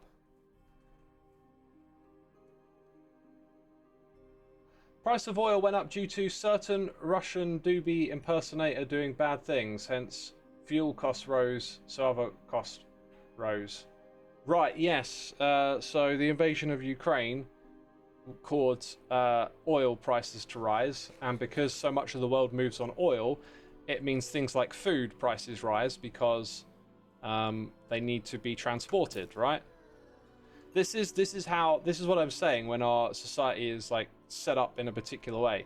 I don't like these answers that are like just sort of being like, oh, you know, universal basic income will solve everything. It's like, no, it's not going to be like one simple thing that solves these problems, because everything's big and complicated. And the whole way our economic system is set up just means that ideas like that might sound good, but then when you play them, put them into practice, they have these other consequences like inflation and stuff. Also, where does society get that money to give those who need it? Do they take loans from the rich, ultimately making them richer, says Stonky Kong. So, the social safety net, I believe, you know, like, the government should do that, right? It'd be hard to imagine a private entity, because once you have like a for-profit motive and you have shareholders and stuff, the problem with that system is that it's always about more over time. You've got to deliver bigger and bigger profits, so cuts eventually will be made. So you want a system that doesn't have that incentive, which is supposedly government. Then people like to make the argument that now you don't have like incentives to do things efficiently, and you know, government jobs can be just lazy and whatnot. And again, highlighting the whole complicated nature of this stuff is I once worked within government, and the amount of like piss-taking, time-wasting inefficiency I saw was ridiculous. But it kind of stemmed from like a bad attitude, and I think with like better structure and morals and stuff, you know, something run by the government isn't always one thing, right? It's not always going to be inefficient and time wasting. It can be well done as well. It used to be that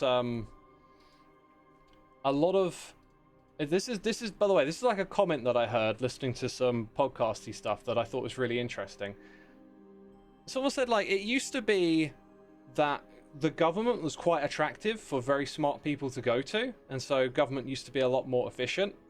But then the private sector grew and attracted that talent away from government, and so now supposedly like a lot of politicians are not as capable as people in the private sector. Which is an interesting idea. Like the idea that government jobs these days doesn't attract top talent, and therefore, you know, in a lot of countries people feel like their government is failing them. Yeah, we just keep going down like a rabbit hole of like one thing to the next, and I can't even remember what the beginning thing we were trying to say was.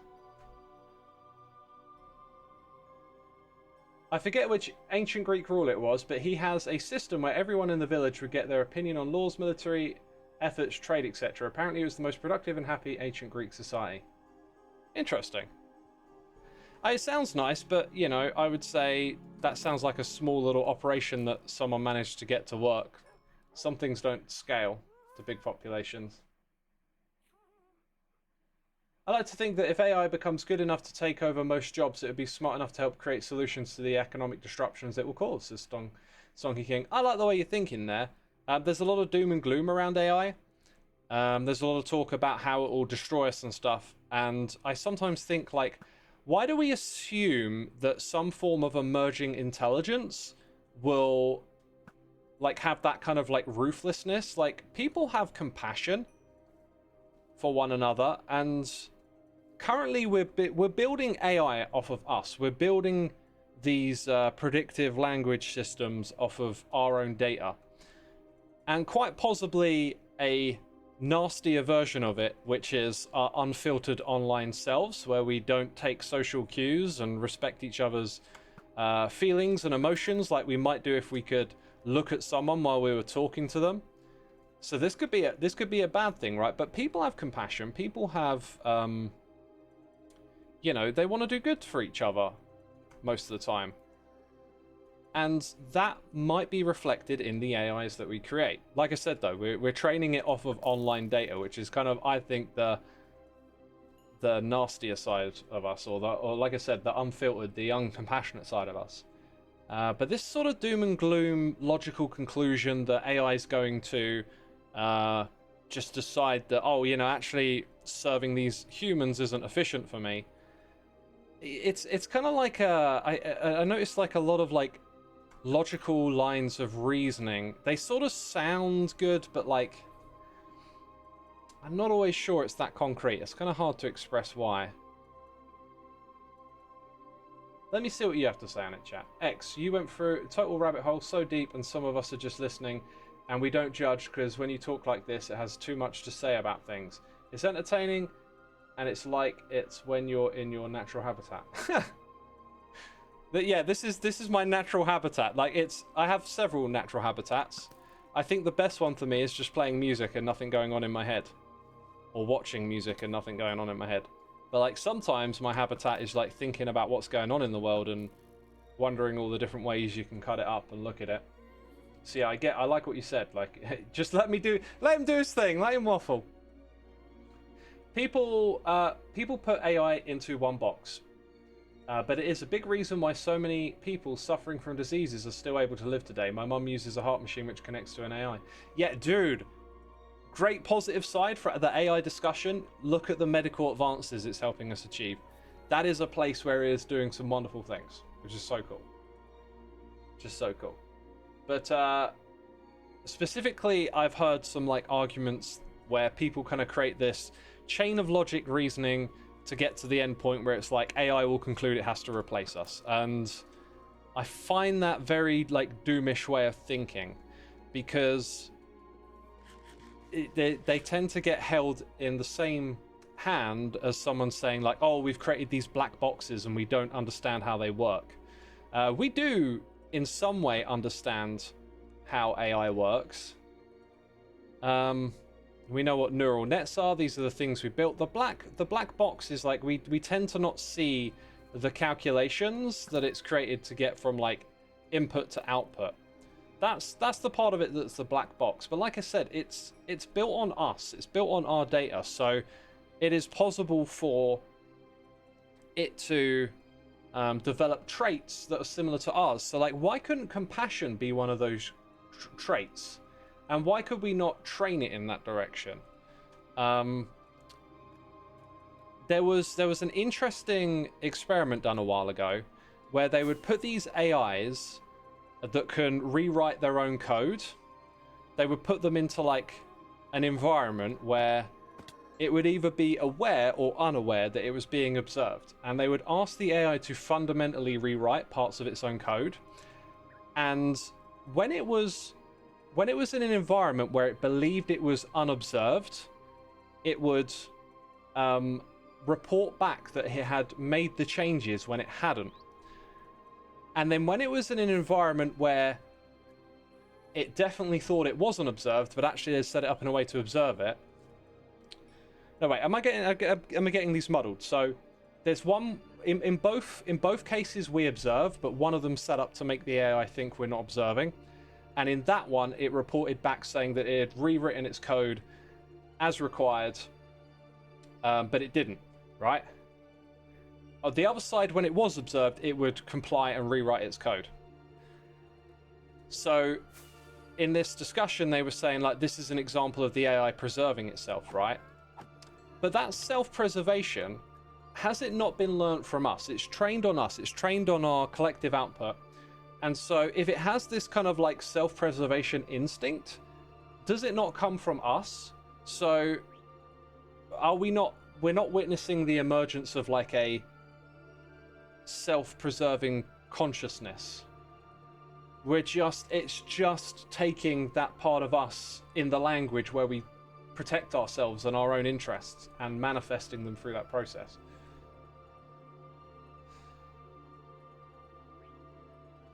So like when people are extracting these ideas of it will preserve itself, it will become sentient, and it will logically declare that we're inefficient or whatever, like where does that come from? They're sort of implying that it just comes from logic, whereas some of these experiments they're doing, to me it always seems like it comes from us. It's just taking our characteristics out of all the text data it's been trained on, you know? AI recreating human biases can be dangerous, true. Absolutely, that's the point. It could swing in different directions, right? It could be dangerous, it could take the worst parts of us, or it could take maybe some of the better parts of us. But I think that's the important thing, is that I think it will come from us. It's just role-playing with language, it's not sentience, as 8 Provo. Yeah, I believe that. I believe that it is currently just... role-playing is kind of like a loose term. That I think there's a more precise one. But yeah, it's just amalgamating and running all of our collective language data through its neural net and coming out of an answer, right? So if it starts to then have these self-preservation instincts like they demonstrated in this example that I gave you a moment ago, they were saying that's self-preservation. I would say, is that not it just playing out our self-preservation, right? Like it's just learnt that from the language. And I think you know, sentience is still going to be a hard one to figure out.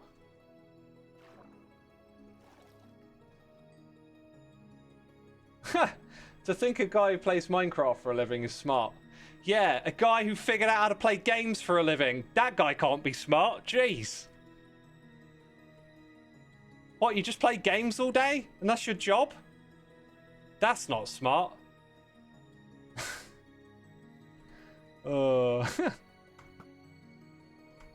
Hey, I mean, like, I'm using that to make a joke, right? Like, this is one incredible happy accident to become some sort of entertainer for a game.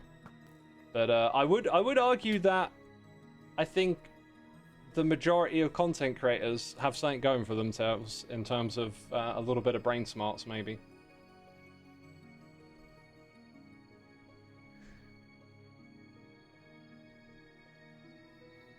ChatGPT has finally learned to count the number of R's in strawberry, but only because people taught it to, says Burt Potato.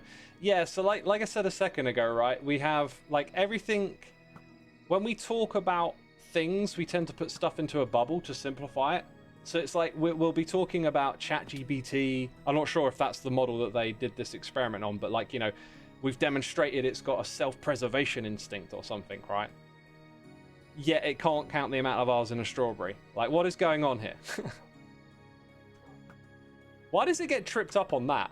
I'm curious. Like, why the amount of R's in strawberry? Is there like a quirk in our language system where it just trips up this thing somehow? Like, has anyone figured out why it got tripped up on that? That would be super interesting to know. Like, why that one thing messed it up? Because it seems so simple and obvious. Oh, dang it, I'm breaking crops over here. I'm not trying to do that.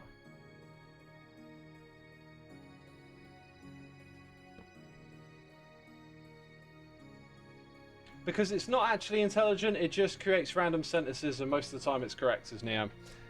Yeah, I wouldn't say random. I don't think it's random. I think it's, you know, it's an algorithm, right? It's got all of this data and it can process it all and give you a high likelihood answer, is essentially what it's doing. ChatGPT is not a math AI, only a writing AI. There are math AIs though, right? ChatGPT doesn't understand trick questions. you can ask it to find an odd number without the letter E and it will struggle. To find, are we saying? So like 3. Huh. No, wait, 3 has an E. Sorry, it was about 5, 3, 1, 7, and 9. 11, 13, 15. Now, once we've got E's, they're all got E's in. 17, 19, 21 again. 20. Yeah, no, they would always have an E in it, right? So does it not come back and say... Does it not come back and say, oh, they all have the letter E in them? Is that the idea? So again, how many R's are there in strawberry? Is it because the way it processes the word strawberry, it thinks of it maybe as like an object rather than you're asking about the word?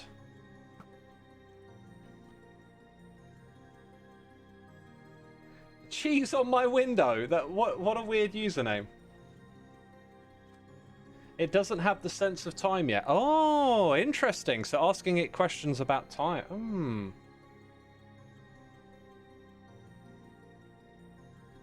Interesting, yeah. Apparently, some people... I'm not sure if some people don't have a sense of time, but there's definitely been, like, studies and stuff conducted between people where they have, like, a different sense of time passing. Like, some people don't think visually. When I heard this, like, if you ask someone to picture an apple in front of them, right? I am very visual. Like, I can picture an apple. I can manipulate it. You know, multiple apples. Now they're bouncing around. Like, my mind can, like, conjure something as if I could close my eyes and see it. But some people don't have that. Right? So maybe it's something similar with a sense of time. Yo, Maddie Goody, thank you for 9 months. Twitch baby in the chat. Let's get the animation rolling. We also got Ikis here with the Prime. Thank you so much for using the Prime on me, peeps. If you got an Amazon Prime and you feel like using it to subscribe, it'll be greatly appreciated. It'll also get you access to our Discord, community server, and our Minecraft server, which we're going to do a tour on soon. I think sometime next week. I've got a busy bunch of days next week and a busy weekend, so I don't know when we're going to do it, but we're going to do another tour real soon, which would be super cool. There really is a crazy amount of ghasts here, and when I went and picked up those arrows, I maybe could have made the calculation that I've put 650 over here, and they all take a couple of shots to clear.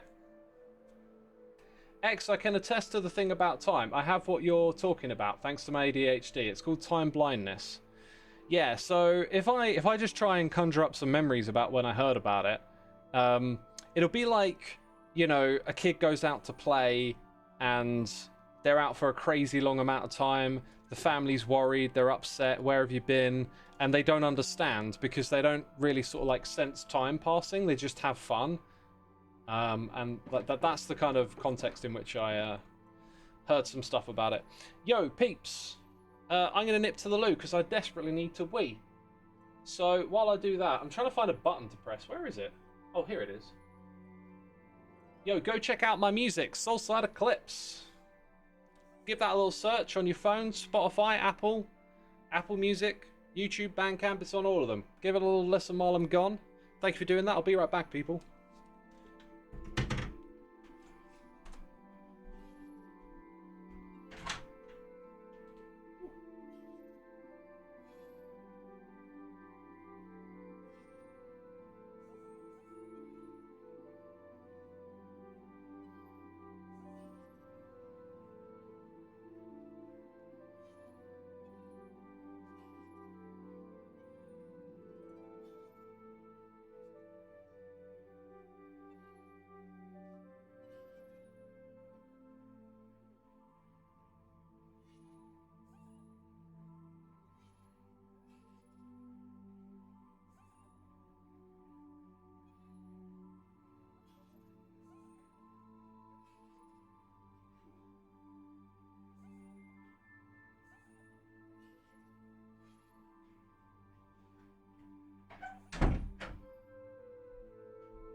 Ugh.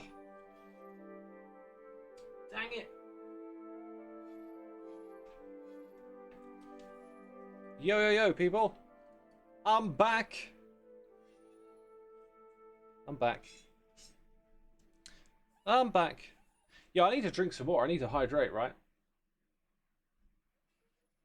Yo, Thad Castle 68. Thank you for using that Amazon Prime subscription, my dude. Greatly appreciated. Hope you enjoyed the stream. And hey, if you want to become a part of the server, part of the community, just ask in chat. They'll point you in the right direction.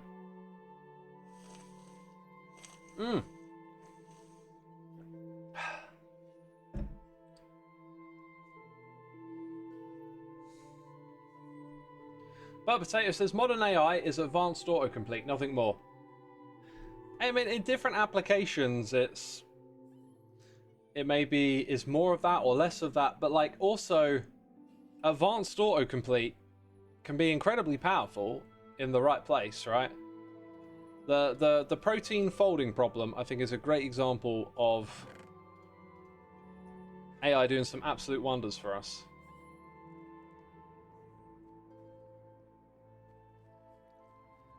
But yeah, I was just thinking. I've been conducting an experiment on myself lately. So I usually don't drink water in the evening. Let's say about like between 5 and 3 hours before I go to bed. Reason being because I was sick of waking up in the night to go to the toilet.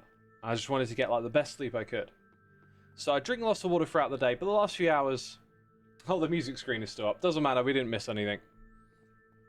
The last few hours, I would, you know, not consume any liquids. And then the other day, you know, it started to get hotter, and I just had, like, an absolute craving for some cold water, and I thought I'd put in one of my little electrolyte tablets. And I got a great night's sleep. And I didn't wake up to go to the toilet. And then I did it again, and I did it again, and I did it again. And now it's been a couple of weeks where before I go to bed, I just have a cold glass of water with an electrolyte tablet in. And I seem to get really good sleep. But it can always be other things. It can be the weather, it can be the time of year. You know, this time of year I'm usually in a really good mood as well. So my vitamin D is up, you know, from all the sun. Yo, Maddie is sleepy. Thank you for 6 months. Hee hee. Hi. Hope all is well. Use exclamation mark Prime, guys. Thank you for the Prime, Maddie. Appreciate it. Thank you for 6 months. Summer equals warmer temperature equals better sleep, says Squeezer. I'm not sure about that because you're supposed to sleep in a cold room is the way to get better sleep, according to the science. And that's, for me, that's usually true. In fact, if I think back to previous summers, like the hot nights, I put on the fan to try and keep me cool, and sometimes they can just be pretty awful for falling asleep. It might be that it's not really the temperature, it's like some other stuff, you know? Who knows? Like there's a lot of variables. But I just keep trying to figure things out, and this seems to be working at the moment. It might also be how well your body is absorbing the water thanks to the electrolytes. My theory on it is just that by dehydrating somewhat before going to bed and not having had some water for a while, something like your electrolyte levels might just be a little lower. And I often do something like play guitar in the evening, so that can, you know, that uses a bit of energy from the body, and maybe you're just going to bed in a bit more of a diminished state, whereas having a glass of electrolyte water just gives you more water and then some of those salts and stuff that you might have depleted. So maybe that's why. Your body is craving water, so it soaks it up rather than spits it out, says Bert. Yeah, maybe that's why. Like, I still get the bit of dehydration before, and then it absorbs all of that water, plus the electrolyte, and so I'm not actually, like, that dehydrated when I sleep, but then I don't need to wake up and go to the toilet. Maybe that's why. Fluffy cloud popping. That is absolutely what we're doing today. That's a great... Oh, do you know what I haven't done yet? Oh, look at that view. Look at that view. Fluffy cloud popping. Could just be the name of the stream. Let's try and get a really dramatic picture here. That looks kind of cool. I'll have a few to pick from, won't I? A few to pick from. I like that last one the most, actually. Can I open that? Thanks, computer. I also think your switch to a sit-stand desk plays a role in bladder training, says Burt Potato. Yeah, I'm not sure if it's that. I think when you're really like in the flow, when you're stuck in something, you can just sort of avoid those cues to go to the toilet. Sometimes when I'm at home, I like go to the toilet a lot and I don't have a lot to get rid of, if you know what I mean.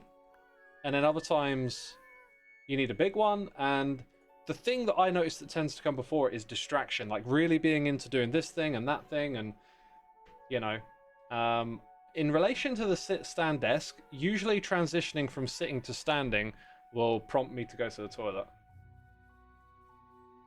I recently heard this reasoning that if you're dehydrated enough, your body will produce more urine to adjust the amount of water you're drinking. Oh, that's kind of fascinating. That's interesting. Dude, quite a few of these arrows just like bounce off, don't they? Fluffy cloud popping sounds much nicer than brutal massacre of innocent creatures. I'm now tempted to go with that other title. Which one's more dramatic, you know? How do I get the clicks? Oh, the clicks. I need them. Bladder tips of a sumo void. I never knew I needed this, says Ape Rover. You should know. You know I'm mad on the health stuff.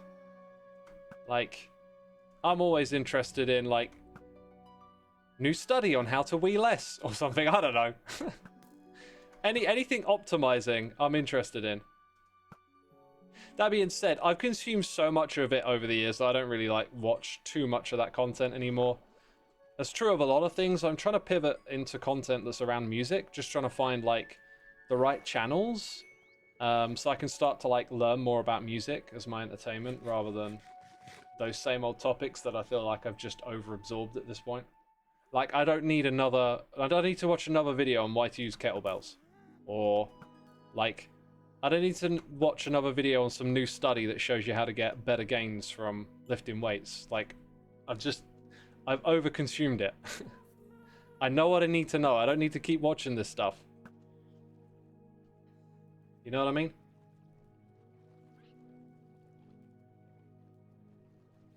Guys, be lucky that you're not a woman. Having a weak pelvic floor and having to go to the bathroom lots is rough. Do your kegels. What are kegels? One thing I will say about, like, I don't know quite what a pelvic floor means, but, like, having done strength training and stuff and having gotten injured and recovered plenty of times, like, if ever your body has, like, a weakness, a thing you struggle with, there's a high possibility that there is some sort of training you could do that will complement that and improve it. If you got, like, weak knees and you struggle with squatting or something, like, you can do exercises that start to build up that knee strength over time. And they're boring and they're not exciting, and you have to do them like every other day or something, and it doesn't feel like they're doing much at first, but like if you stick with it, you can really build strength in those areas. Like pretty much all of my major injuries and weak points in my body have been improved via strength training and conditioning. It's just like, I don't know, I got weak knees, I managed to find exercises that strengthen them, and now they're stronger, right? It almost sounds silly to spell it out like that. But I guess what I'm saying is, like, don't put up with those kind of weaknesses. I think we're being raided. Welcome all the raiders. Pyfroas, whose name I'm probably absolutely butchering. Thank you for the raid. Appreciate you bringing your people over here. Are you from the Minecraft community?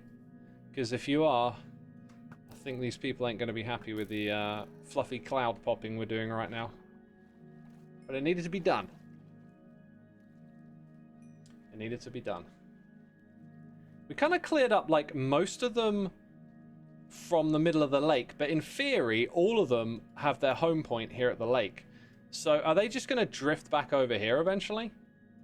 Or can their home point change Maybe their home point changes when they become an adult, because some of them got lured around when they were Ghasts as well.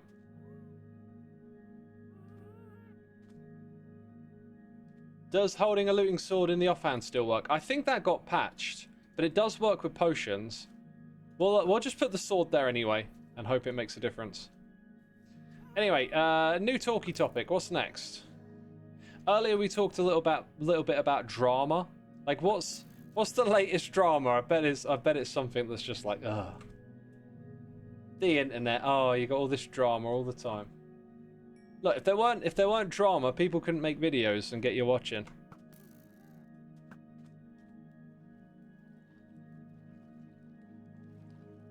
Bezos' wedding? The dude got married? How's that drama? Can a man not get married? Like in a drama series, says Blooming. No, I mean like gossip drama, you know. He says, she says. There's a lot of it on the internet. I used to pay attention to it, but it's just become ridiculous. You love the concept of raids because it feels like people just trading viewers and being happy. Yeah, it's just a way of like, you know, there's a word for it, like camaraderie or something. You know, you're just kind of like helping one another out, and everyone gets to be a part of it.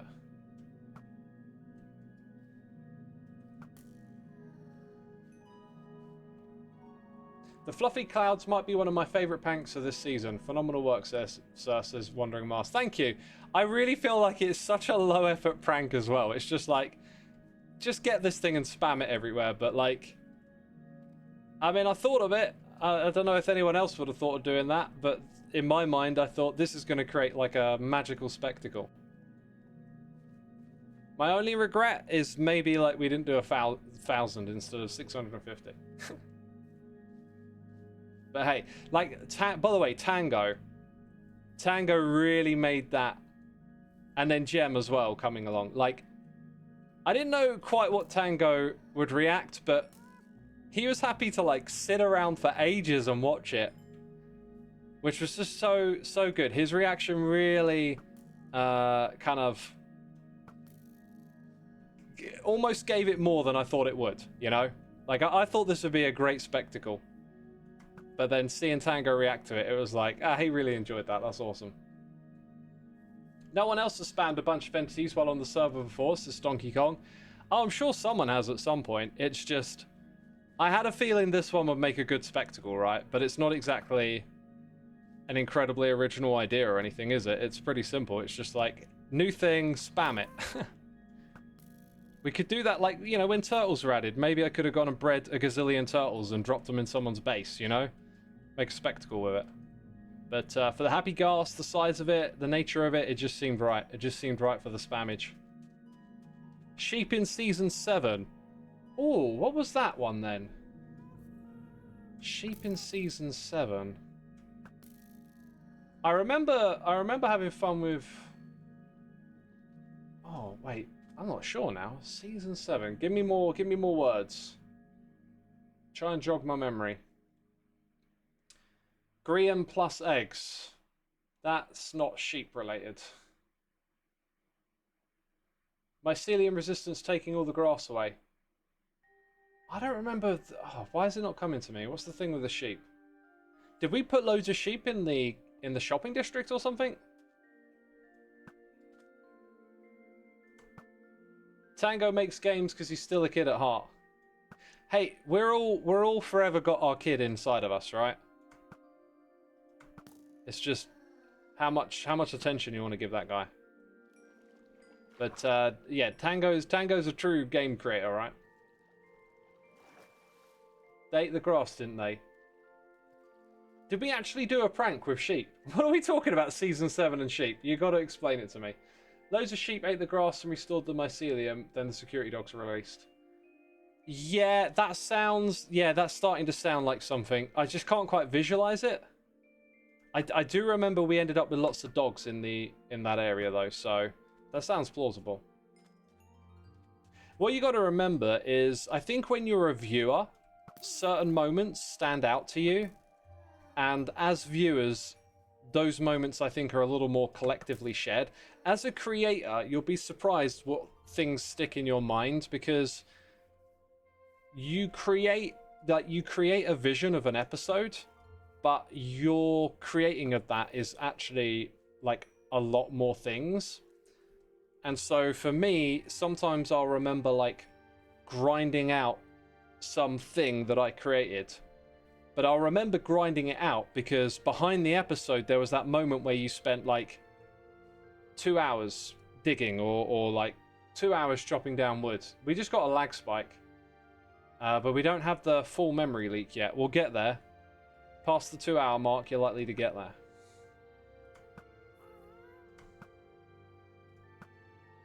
Dude! This guy's playing dodge.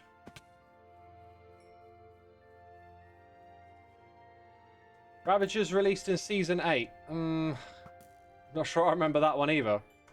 Like, I'm more likely to remember stuff I was directly involved with, right? For one.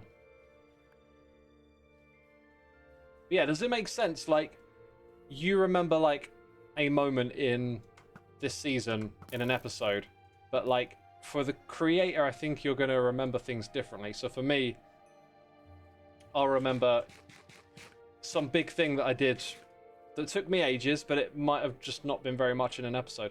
Yo, come back this way, dude.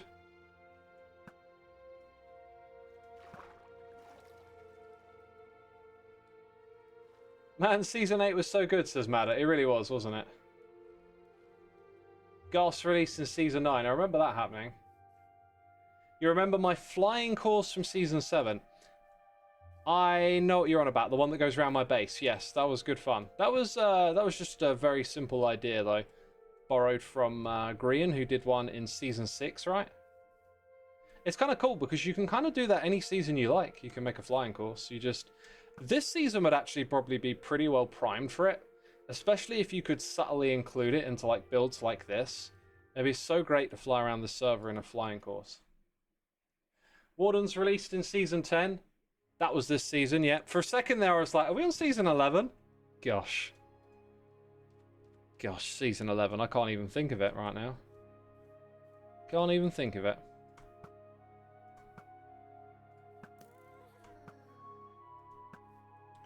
Oh my god, look, I'm trying to be aggressive and I can't even hit the guy.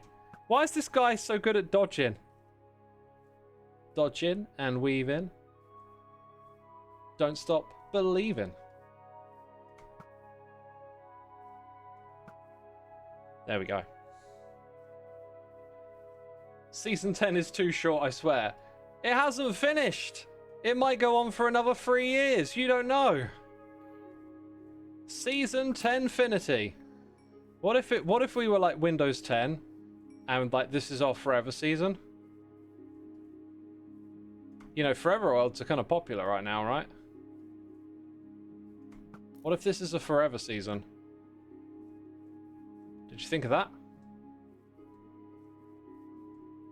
Right, I think Pearl's going to appreciate that at least there's less directly outside her doorstep, but I think the Gem and Skiz area, that might take a bit more time to get to.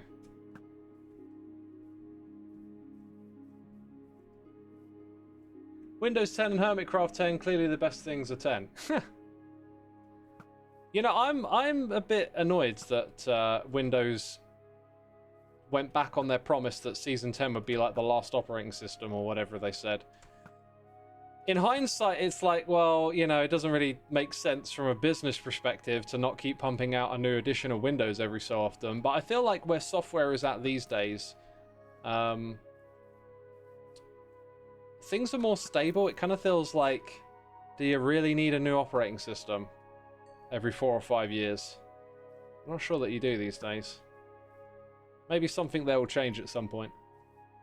But they gotta keep selling something, right? So, you know, they've turned Windows into a bit more of a shop with the store built in and other stuff, you know.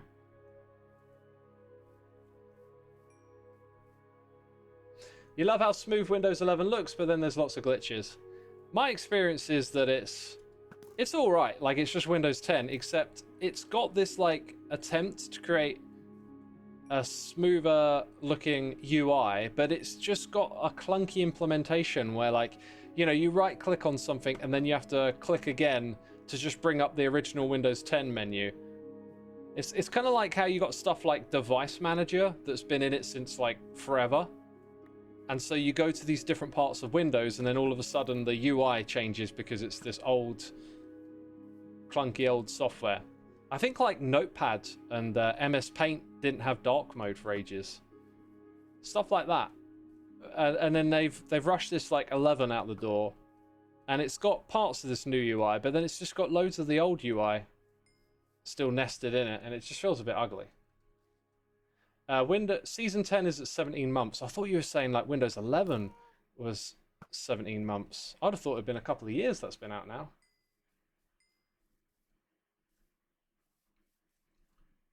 MS Paint is dark mode. Maybe it doesn't, but like there's parts of Windows that are just like so old that they have like the old UI stuff. Like if you go into like the power management settings screen or something, it'll be the same as it was in like 3.11. That's kind of what I'm getting at.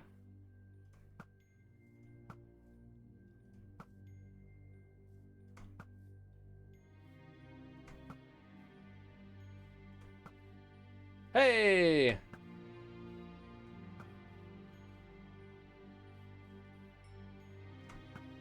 Can a minecart detect if a mob's inside of it or not? Because maybe you could make a game where you get a bunch of happy ghasts inside of a minecart, and then you send them out and people have to shoot them. And it's like, how many can you get?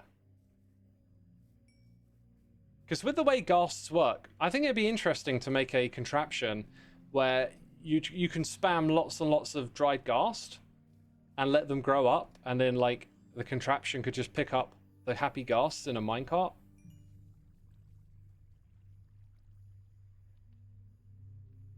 Detector out, interesting, yeah.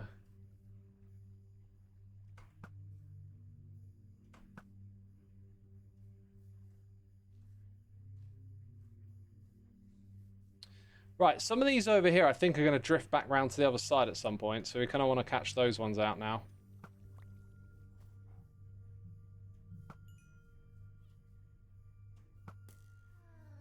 No head from that one. What? So this is not a mod? What did you think was a mod? The ghasts? They're not a mod. They're legit. Do you like programming themed games? Yeah, I really loved playing Human Resource Machine and the other one that that company made. I kind of wish that they would add more levels to it, or like an expansion, but a similar game to that. Like, that's a game that I think in a few more years I would just play again for the fun of it. Like, once I've forgotten the solutions and stuff, just play again. Because the thing with something like programming is to have an actual end goal for what you're learning with programming. I can't think of stuff that's like simple that's rewarding, whereas when you gamify it, you get that. And so you can create a bunch of challenges. There is something like, I think it's called code.dev, and apparently it's like a gamification of learning to code that makes it feel like an RPG game. And I like the sound of that, but I need an end goal for learning, right? So like learning music theory, what's the end goal? Well, I'm going to use those skills and make music. There's no doubt about that. But with programming, it's like, I'm not, as much as programming is super interesting to me, I'm not sure it's like where I want to actually spend my time. Like, for example, game design. I love game design, but I kind of like being at the playing design level. I'm not really sure I'm built for the whole programming from the ground up level. Like, that's not where my brain gets like illuminated. So like, you want to find that complement. You want to find where the thing you're learning has like a close action and reward. You know, you can use it and it feels good. But a game can do that, like the programming game. That makes programming solutions feel really fun. Ever heard of Autonauts? It's a Factorio-like game where you automate by playing with robots in a simple coding system. I've played it a long time ago, and it felt like a really great concept, but it didn't feel like it had the sort of right challenges or aesthetics or like immersive environment. It didn't quite pull me in for a bunch of reasons, but I loved the concept. I thought the concept of that one was great. Okay, are we going to have any like, yep, we're going to have some that have just managed to roam past me. Hawkeye! That's the way you do it, isn't it? Patrick's Parabox is one of my favorite puzzle games. I believe we might have both played that on stream, and I've definitely played it a lot of times off stream. I've never completed it. I've gotten very deep into the game, but you start getting to these puzzles where you have to deal with like infinities and all kinds of very complicated problem solving. I think the memory leak just hit us. And at that point, for me, those puzzles became really unsolvable. And then you stop playing and time passes, you go look at them again, and they're even more difficult because the concepts of the game aren't quite in your head. So I kind of got to that point with it, you know? I might have accidentally killed Skiz's Ghast if he hadn't put a saddle on it, but there's plenty around to grab a new one. Have I seen the new indie game Peak? I have not. You sound like you are a Redstone nerd, says Ravi. I am definitely a Redstone nerd. Anyway, any suggestions for programming games on a similar level to the Human Resource Machine and the other one they did? Tweet it at me. If ever you want to just send me a game or something, tweet it at me. That would be fantastic. I'd love to find another game like that. But that's going to be it from me today. I hope you enjoyed the stream. And I'll find somewhere to send you. Oh, what's going on? Here we go. I'll send you to a random Minecraft streamer today. Thank you everyone for watching. Have a great rest of your day, and I'll see you on Monday or Tuesday. Take care everyone. Enjoy the raid. Bye bye.